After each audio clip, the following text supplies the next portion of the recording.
Sir ফকিন্নি আইসে আমার ব্লেজারটা নিতে। নিজে একটা ব্লেজার কিনতে পারস না, আরেকজনের ব্লেজার নিয়ে যাবি চাচাতো ভাইয়ের বিয়ে গাইতে? শরম করে না তোর আরেকজনের ব্লেজার এইভাবে চাইতে? তোদের মতো ছোট লোকদের স্বভাবটা এরকম। আরে ওই শুন, তুই যে আমার এই ব্লেজার চাইতাছস, তোর চেহারা লগে এই ব্লেজার যা। ওই সুলেমান চল আমরা এখান থেকে যাই, আর তুই সর।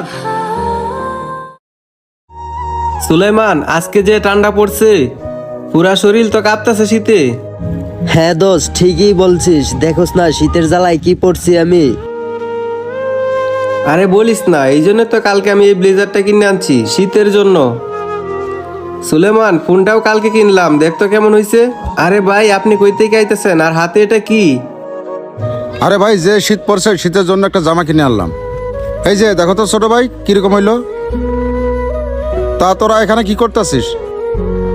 তোদের বন্ধু মজনু কই? আরে ভাই ওর কথা আর কইেন না, ওর সাথে কি আমাদের যাই? ওর সাথে যে মাঝে মাঝে সময় দিই এটাই বেশি। ঠিক আছে ভাই, তোরা থাক, আমি চলে গেলাম। আরে বন্ধু, তুই জানি ফোনের কথা কি বলতেছিলি? তোরে এটাই বলতেছিলাম, এই ফোনটা কালকে বসুন্ধরা থেকে কিনে আনছি, তাই তো তোরে ফোন দিয়ে এখানে আনছি আমার এই ফোনটা দেখার জন্য। আরে মজনু তোর কি অবস্থা? বন্ধু আছি আলহামদুলিল্লাহ ভালোই। আমি তো তোরেই খুঁজতেছিলাম। কেন কি হয়েছে?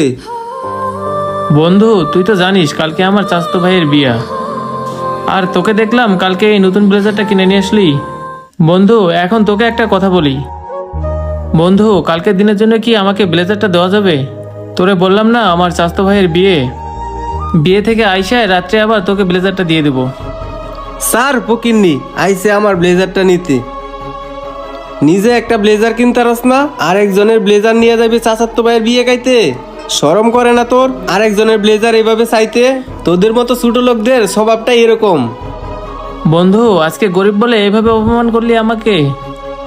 আরে ফকিন্নি, তোর লগে যে বন্ধুত্বর পরিচয় রাখছি এটাই তোর কপাল ভালো। মাঝে মাঝে তোর মতো ফকিন্নির সাথে চলতেও আমার ঘৃণা লাগে। যা, আমি তোরে আমার ব্লেজার দিতে পারুম না।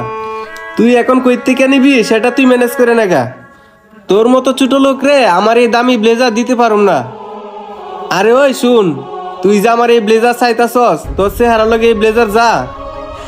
বন্ধু হয়ে বন্ধুকে এইভাবে অপমান করতেছে, ভাবতেও তো আমার অবাক লাগতেছে। ওই সুলেমান চল আমরা এখান থেকে যাই, আর তুই সর। আল্লাহ যে কেন আমাকে গরিব ঘরে জন্ম দিল। কিরে মজনু, মন খারাপ কেন? আর ওরা তোর সাথে এরকম বিহেভ করলো কেন? না ভাই তেমন কিছু না, গরিব হয়ে জন্ম নিলে যা হয়